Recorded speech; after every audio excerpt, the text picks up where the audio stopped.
नमस्कार, मैं हूं पुनीत पाठक और आप देख रहे हैं छत्तीसगढ़ की बात। बहुत स्वागत है आप सबका। छत्तीसगढ़ में 1.5 साल के बाद विधानसभा चुनाव होने, सत्ता पक्ष विपक्ष अपने अपने लक्ष्यों को लेकर चुनाव मैदान में उतर रहा है।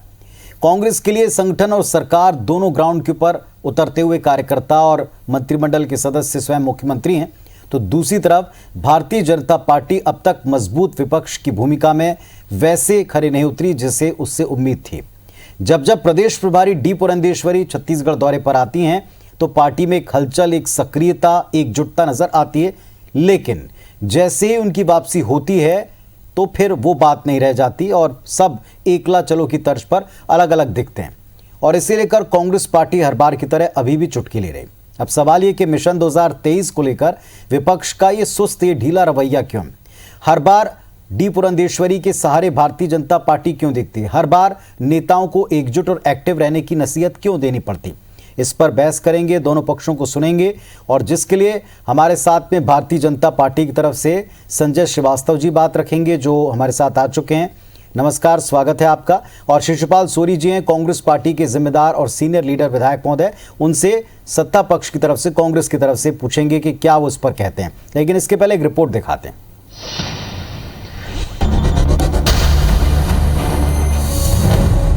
मिशन 2023 से पहले बीजेपी प्रभारी डी पुरंदेश्वरी पूरी तरह सक्रिय हैं। प्रदेश का दौरा कर लगातार कार्यकर्ताओं से फीडबैक ले रही हैं। 26 और 27 मई को कुशाभाऊ ठाकरे परिसर में पार्टी पदाधिकारी जुटे और चुनावी रणनीतियों पर मंथन किया।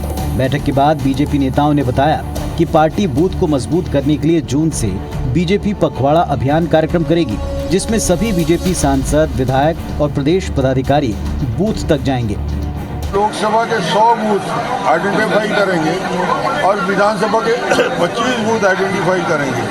वहाँ सघन रूप से भारतीय जनता पार्टी पीछे क्यों रही है, इसके एनालिसिस करेंगे, उन कारणों को कार्यकर्ताओं के साथ बैठ के निकालेंगे और उसको आने वाले समय में दूर कैसे किया जा सकता है उसकी चर्चा और बातचीत करेंगे।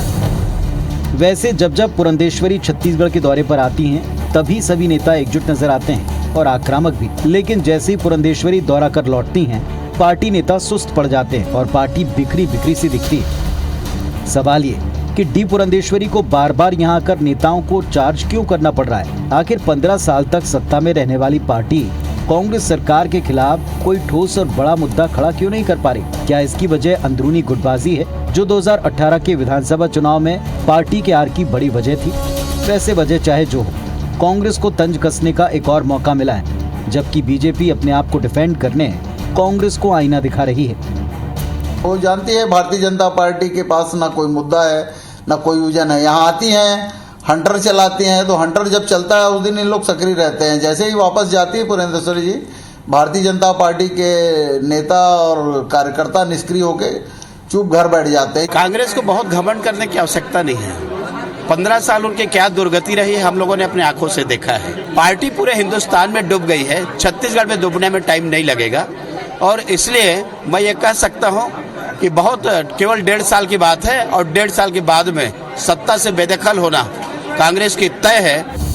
कांग्रेस के आरोपों पर बीजेपी पलटवार भले ही कर ले, लेकिन इस बात से इनकार नहीं कर सकती कि 15 साल तक सत्ता में रहने के बाद भी बीजेपी 2018 में हारी और फिर कभी एकजुट और मजबूत नजर नहीं आई। अब जब चुनाव में कुछ महीनों का वक्त है तो सत्ता पक्ष तो पूरी तरह एक्शन मोड में है, लेकिन विपक्ष अपने प्रभारी नेता के सामने ही एक्टिव और एकजुट नजर आ रही है। राजेश मिश्रा, IBC 24, रायपुर। चलिए तो इसी अहम सवाल को पूछते हैं। हमारे साथ में दोनों पक्षों के दो बड़े समर्थ नेता हैं, खुलकर अपनी बात रखते हैं। संजय श्रीवास्तव जी, भारतीय जनता पार्टी के नेताओं को जो लगातार सत्ता पक्ष में बने रहे, 3-3 टर्म तक सरकार चलाई, इतनी बार और हर बार क्यों जगाना पड़ता है प्रभारी को? उनके जाते ही सब बिखर सा क्यों जाता है?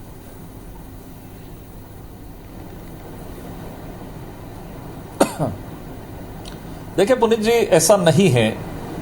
एक्चुअली जो कांग्रेस पार्टी है और विशेषकर जो छत्तीसगढ़ में भूपेश बघेल की सरकार है, इनकी स्ट्रेटेजी है कि पहले वो लोगों को भ्रम में डालने का काम करते हैं, चाहे वो शासकीय योजनाओं की बात है जो या तमाम प्रकार के जो उन्होंने वादे किए और लगभग वही स्थिति ये चाहते हैं कि भारतीय जनता पार्टी का भ्रम फैलाया जाए आम जनता के बीच में कि बीजेपी कमजोर है और उसका फायदा उठा सके।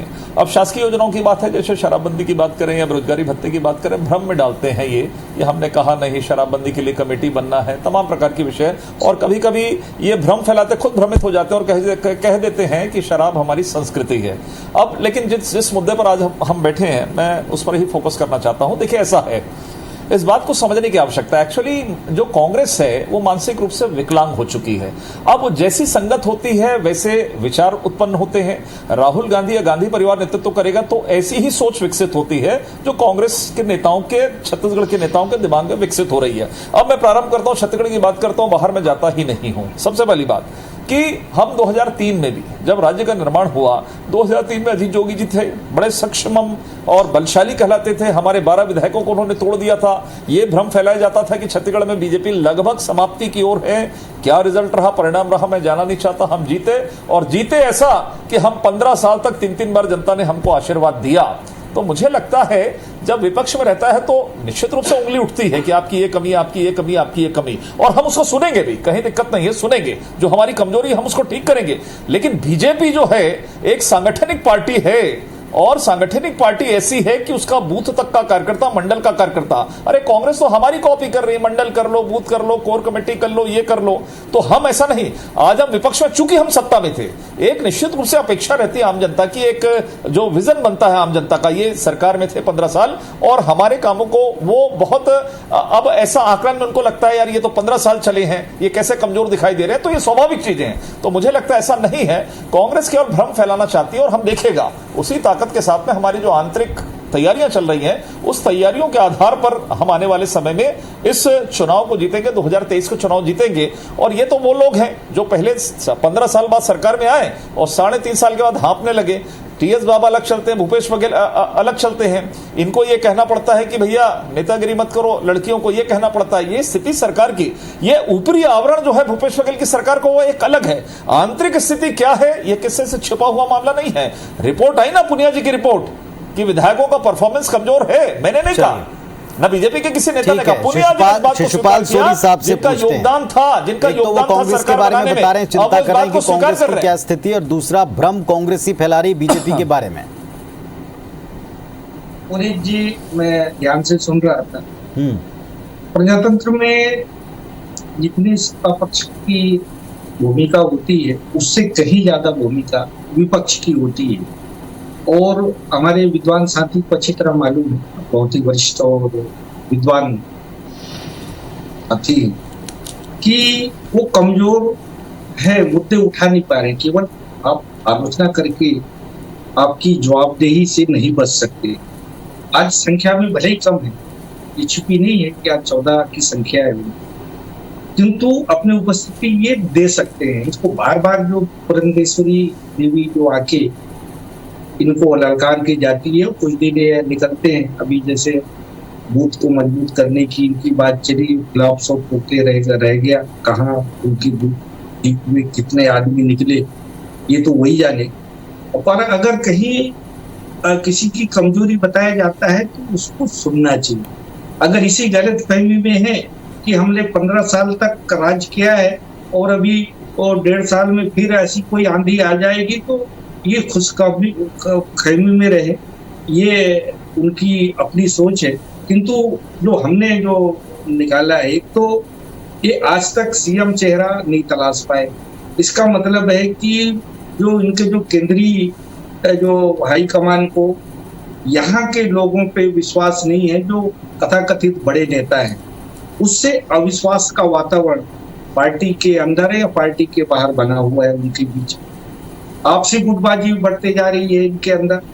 तो ये और ये इनके अपने विजन दिख नहीं रहे। ये जो भी बात दोनों बातों का उत्तर ले लो, फिर आगे बढ़ते हैं। किया कांग्रेस साहब, चूंकि ये उदासीनता की वजह कांग्रेस के मुताबिक आपका कोई फेस नहीं, कोई लीडर ही नहीं है और विश्वास नहीं है प्रभारी को।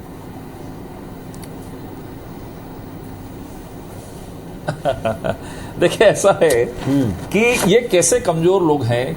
मैंने कहा ना, भ्रम फैलाना, मतलब कांग्रेस पार्टी इस बात की चिंता नहीं कर रही है कि उसको फिर से सत्ता में आना है, उसके लिए क्या करना है।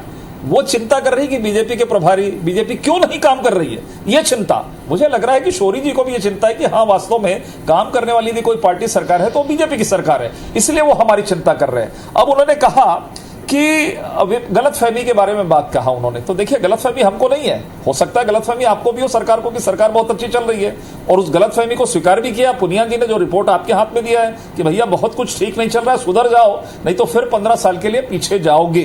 और दूसरा बात इन्होंने कहा विपक्ष को मजबूत होना चाहिए। निश्चित रूप से विपक्ष तो मजबूत होना चाहिए, और सरकार की जिम्मेदारी नहीं है क्या कि सरकार बेहतर तरीके से काम करे।